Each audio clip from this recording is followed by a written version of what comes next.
ቴዲ አፍሮ ሊሰጠው የነበረው ጋዜጣዊ መግለጫ በመንግስት ታገደ።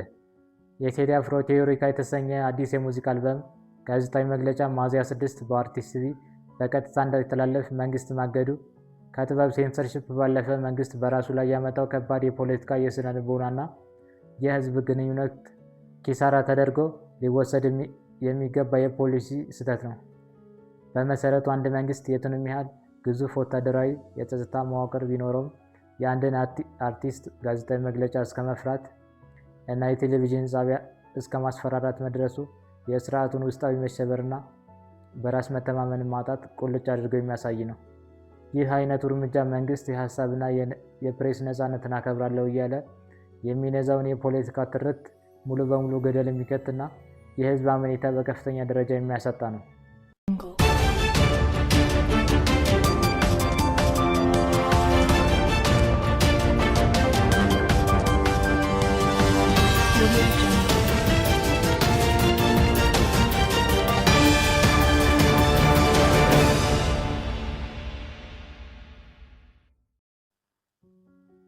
ቱርክ እስራኤልን በወታደራዊ ኃይል ወራለሁ ስትል ዛተች። በመካከለኛው ምስራቅ ያለው ቀውስ አዲስ መልክ እየያዘ መጥቷል። የቱርኩ ፕሬዝዳንት ኤርዶጋን እስራኤል በሊባኖስ ላይ የምታካሄደውን ጥቃት ተከትሎ አገራቸው ወደ እስራኤል ወታደሮቿን ልታስገባ እንደምትችል በይፋ አስጠንቅቀዋል። ፕሬዝዳንት ኤርዶጋን የእስራኤሉን ጠቅላይ ሚኒስትር ቤንጃሚን ኔታንያሁ በደምና በጥላቻ የታወረ ሲሉ በጽኑ ወቅሰዋል። ኤርዶጋን በንግግራቸው ላይ ልክ ሊቢያና ካራባክ እንደገባ ነው ሁሉ ወደ እስራኤል ልንገባ እንችላለን፣ ይህንን ላለማድረግ ምንም ምክንያት የለም ሲሉ ዝተዋል።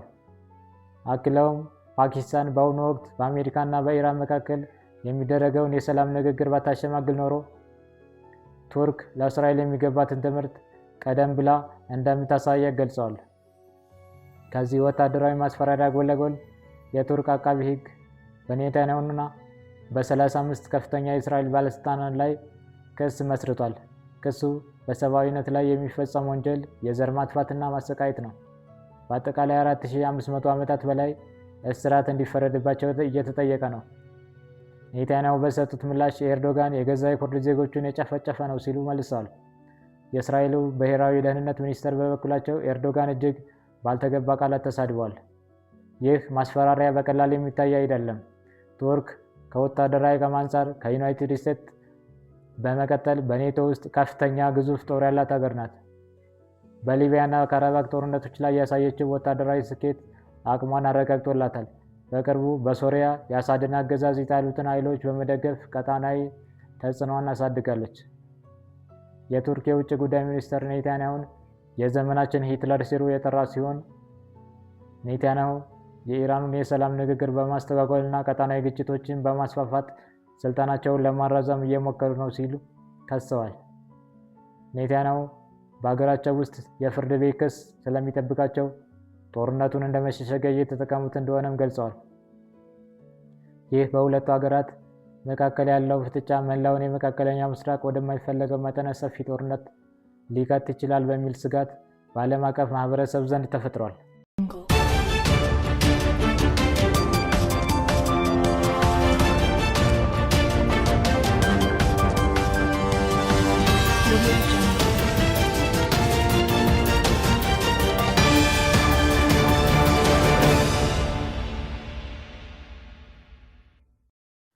የአሜሪካ ባህር ኃይል ሆርሙዝን መዝጋት መጀመሩን ገለጸ።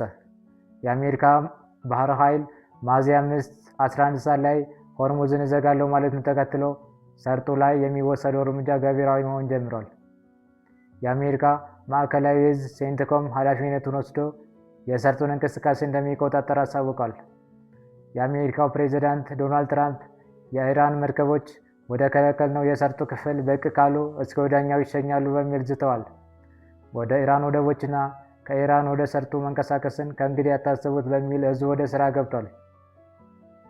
የኢራን ኃይሎች ቃል የገቡትን አልፈጸሙም ያሉት ትራምፕ ኢራንን ጫና ውስጥ ለማስገባት ሁነኛ እርምጃ ነው ብለዋል። የቴህራን አብዮታዊ ዘብ ኃይል በዓለም አቀፍ የውሃ መስመሮች ላይ የሚጣሉ ገደቦች ዓለም አቀፍ ሕግጋትን የሚጥስ ነው በሚል አሜሪካን ወቅሰዋል።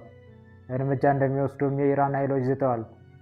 የአሜሪካ አውሮፕላን ተሸካሚ የጦር መርከብና 2 አውዳሚዎች በኦማን ባህረ ሰላጤው ላይ መስፈራቸውን ታውቋል ሲል አልጀዚራ ነው የዘገበው።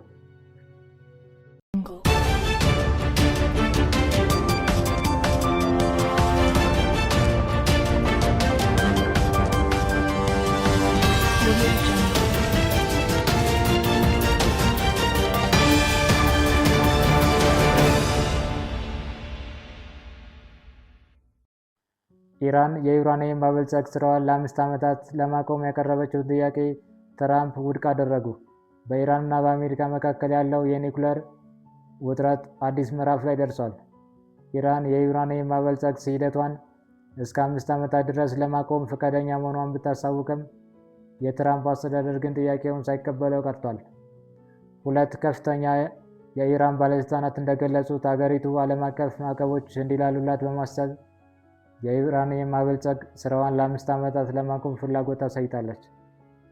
የትራምፕ አስተዳደር በበኩሉ የ5 ዓመታት እገዳ በቂ አይደለም በማለት ኢራን ቢያንስ ለ20 ዓመታት ማበልጸግ እንድታቆም በጽኑ እያሳሰበ ይገኛል።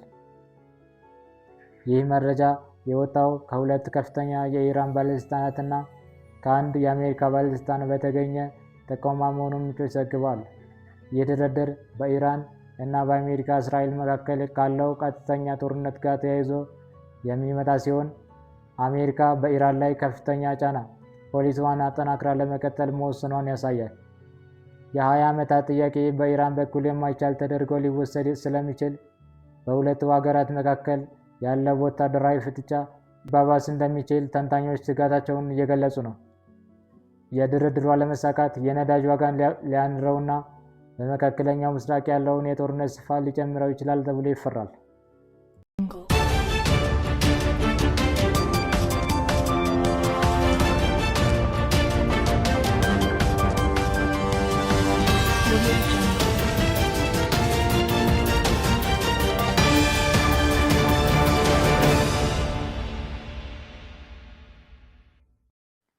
ቻይና ለኢራን የጦር መሳሪያ ሸጣለች መባሉን አስተባበለች።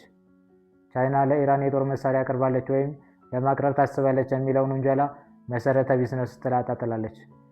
ሰኞ ዕለት ጋዜጣዊ መግለጫ የሰጡት የቻይና ውጭ ጉዳይ ሚኒስቴር ቃል አቀባይ አገራቸው ለኢራን የጦር መሳሪያ አቅርባለች ወይም ለማቅረብ አቅዳ ነበር የሚለውን ዘገባ መሰረተ ቢስ ውንጀላ ሲሉ አጣጥለውታል።